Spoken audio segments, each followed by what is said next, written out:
Hello friends, Namaskar. We want to thank you for all your support, that you are subscribing our channel and for sharing and liking our videos. And we hope that we will continue to enjoy your great love and support and encouragement. Thank you so much. Today we want to speak about a very interesting topic. It is holistic approach to mental health. And we will hear what Maharishi Ayurveda can tell us about how to have a very good mental health. So today we have a special guest for you. It is Dr. Robert Schneider. He is a well-known scientist, physician, and an educator, and a leader in integrative medicine. He did his postgraduate training in internal medicine and hypertension at the University of Michigan Medical School, USA. Dr. Schneider is a specialist in preventive medicine and preventive cardiology. Beginning in 1984, Dr. Schneider was one of the first physicians in the United States to practice, teach, and research Maharishi Ayurveda. He has great contributions in the research of Maharishi Ayurveda.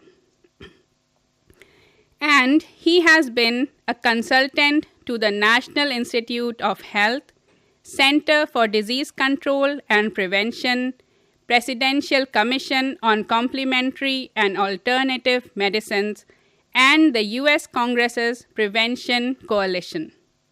This is a very brief introduction about him, but I'm sure there is a lot more to say about him. But due to our time constraint, let us welcome him to this webinar session. A very warm welcome, Dr. Schneider, and thank you so much for being with us today. Thank you, Dr. Richa. Pleasure to be here with you and the audience today. Yeah. So I think we will start with the session. And here I have a question for you. How will you define the total holistic mental health as per Maharishi Ayurveda? Yes, for thousands of years, Ayurveda has been talking about the holistic approach to health. Ayurveda means the total knowledge of health and life. And more recently, in recent decades, Maharishi Mahesh Yogi has explained and elaborated and brought this understanding of a holistic health to its most complete understanding. And in this complete understanding, there are 4 domains of mental health. First, there's the innermost self, the transcendental self, or the spiritual level of oneself, the innermost level. Then the second is our mind, that which thinks, that which feels, that which decides, that which intuits. It's non-physical, but definitely there. The third level is our physical bodies, our physiology. Modern medicine has described how our physiology affects our state of mind, what we eat, what we breathe, the chemicals in our air and the atmosphere. All of those affect our physiology, and that affects our psychology. And then the fourth level is our environment, our social environment, our physical environment, our geographic environment. The old-fashioned understanding of mental health as it relates to only one of those 4 domains, the mind. And there are many approaches for the mind-only, talk therapy, for example. But in this expanded perspective of Maharishi Ayurveda, each of these domains affects mental health. One's connection with one's inner self, one's balance connection, one's balance and level of mind, of course, but the level of balance in the relationship or connection with one's body and one's environment. So this is you could say, the four-dimensional perspective on total mental health that Maharishi Ayurveda gives us. That's great. And what would you say if one was to lose this connection, and what happens when, you lose this mental health, and what are the consequences? The consequences are not just theoretical. The consequences of loss of connection are very practical and have been especially dramatic in this past year. During this COVID pandemic, there's been a very high degree of isolation during this period. Yeah. There's been physical isolation due to measures to prevent the pandemic. And this physical isolation has caused social isolation, contributed to psychological isolation, and has contributed to an epidemic that's come out of the pandemic. Modern medical authorities are now talking about the epidemic of isolation, stress, and depression and despair during this time. Actually, one of the top medical journals had a lead title in one of their articles calling this the age of despair. And sadly, that's due to the isolation, or we could say loss of connection, between several of these levels. Again, there's been a very obvious isolation or loss of connection with our social environment, with our relationship with friends, family, and people we work with in a very concrete way. Then there's been a loss of connection with our environment, the larger community around us. In some cases, a loss of connection with our natural environment. And then there are deeper levels of loss of connection, but I think those are very obvious ones during this pandemic period that illustrate this principle. Fortunately, Maharishi Ayurveda gives 10 steps to restore connection and restore wholeness of mental health in its body of knowledge and practices. That's very interesting. So can you tell us more about these 10 steps of holistic restoration? Yes, it'd be a delight to do that.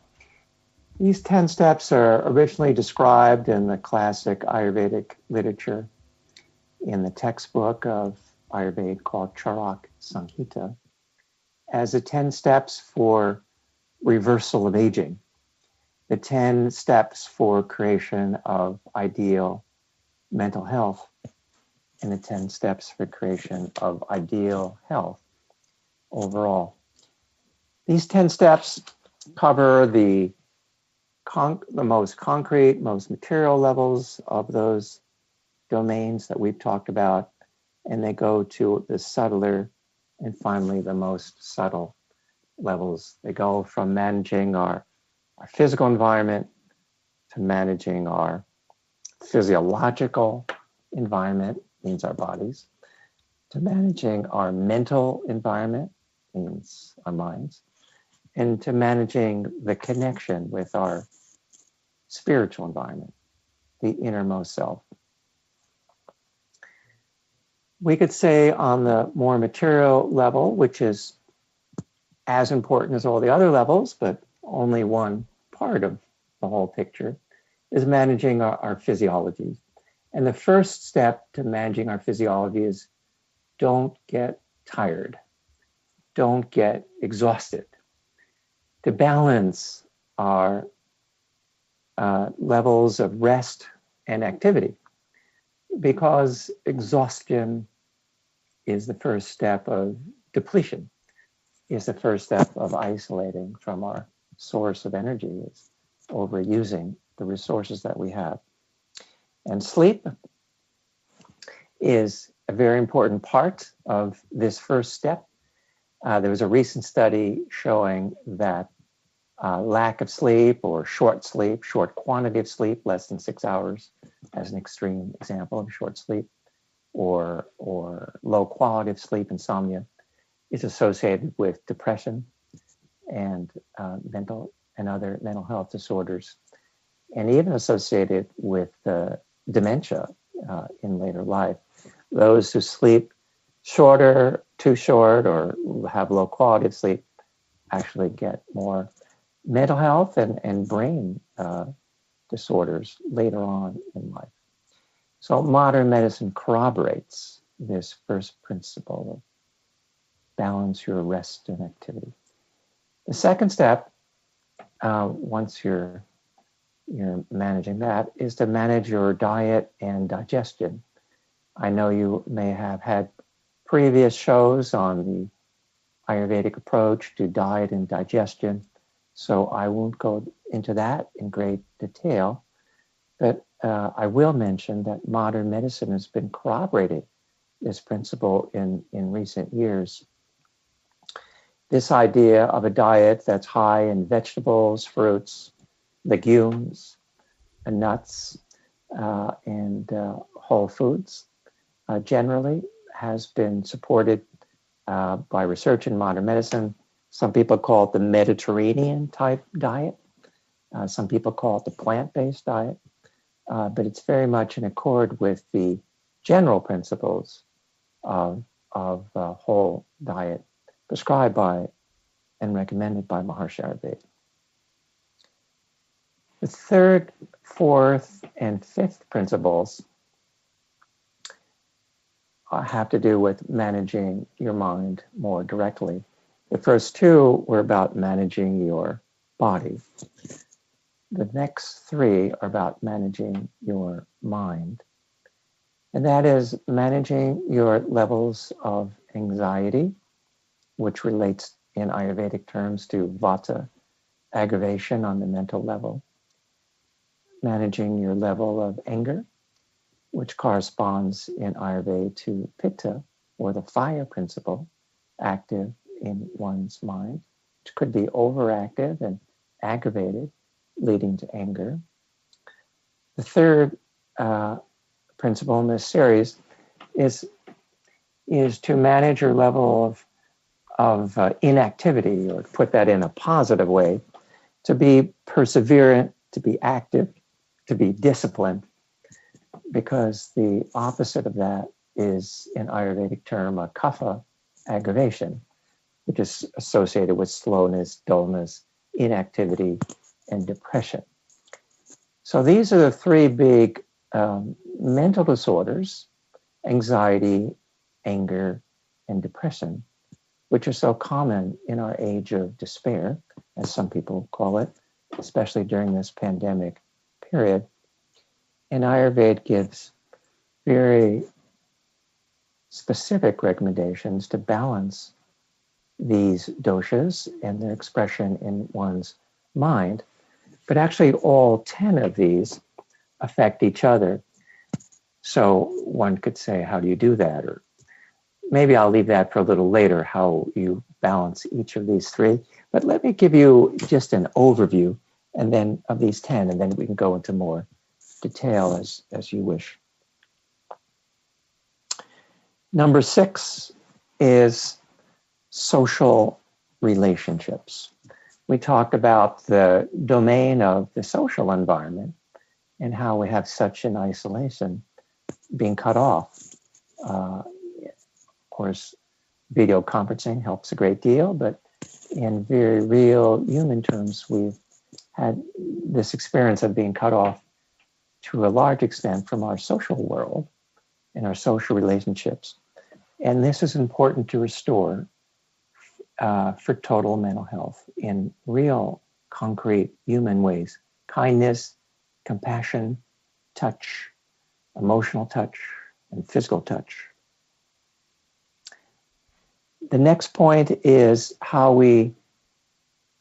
is another dimension of interacting with our social world and our world at large, and how we act, not just in a receiving way, but in a giving way. Ayurveda talks about giving charity, not just to support charities. Of course, supporting charities is a wonderful thing to do. But supporting or giving to others not only supports the receiver, but it supports the giver. So by giving to others in an altruistic, charitable way, one actually changes one's own psychology. One gets out of one's self in a way. One gets out of one's head in a concrete way. But one extends one's awareness, one extends one's activities, one extends one's intentions and concerns to the outer world and expands. That's expanding. And that's a technique for mental health. Number 8, 9 have to do with the innermost dimensions of our sphere of health, of our levels of connection. These have to do with our innermost or spiritual self. The spiritual level is described by every major tradition in the world, in every part of the world. And in Ayurvedic terms, this is called the level of the innermost self level. In Sanskrit, it's called Atma, the universal, immortal self, the universal self that's beyond the physical levels and beyond the mental levels, that long-lasting self, that unbounded self.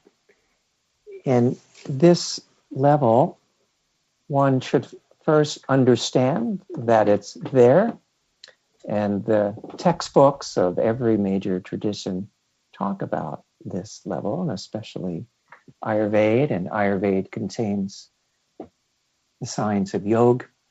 Yoga also contains Ayurveda. They're both part of each other.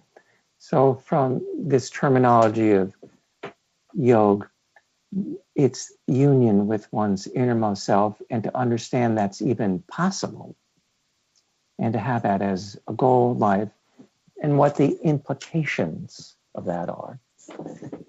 The implications of union with one's expanded, innermost, quiet level of self.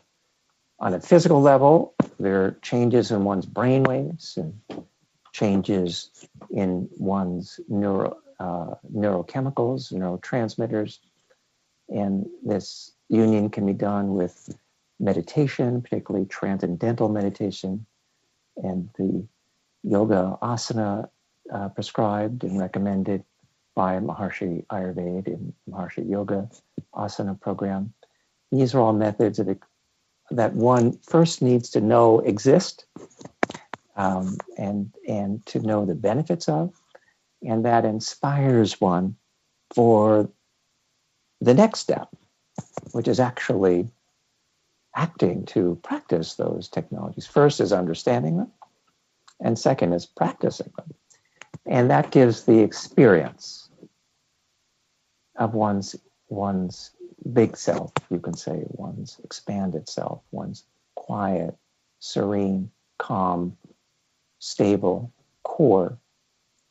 And this experience is the deepest experience that one can have, because one also experiences that one's core is also the center, or rather the basis of the rest of the universe. The laws of nature that govern the whole universe are the same laws of nature that govern oneself, one's physiology, one's mind, and experiencing there's quiet, deep level of source within us is the same as is the source of everything else. So that experience changes the brain. That experience changes one's outlook in life. That experience gives us perspective. That experience gives us wisdom, which complements and works with all the other 8 levels that we've described so far. And that was the 9th step. And then the 10th step is manage your time. The Ayurvedic texts talk about managing your time and place.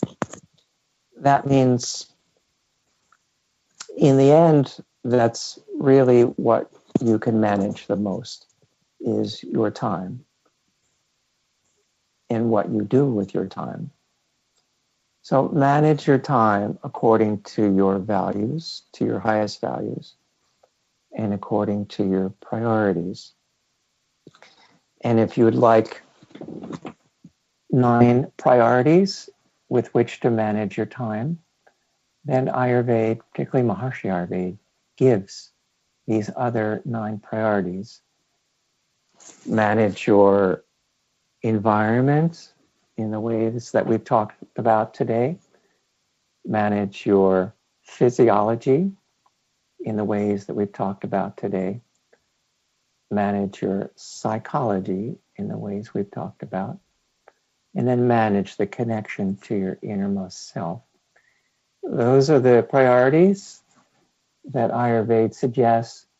And if you do that, if you manage your time and your activities, manage what you do, but not overwork, manage your rest in the ways that we've talked about that today, then both modern scientific research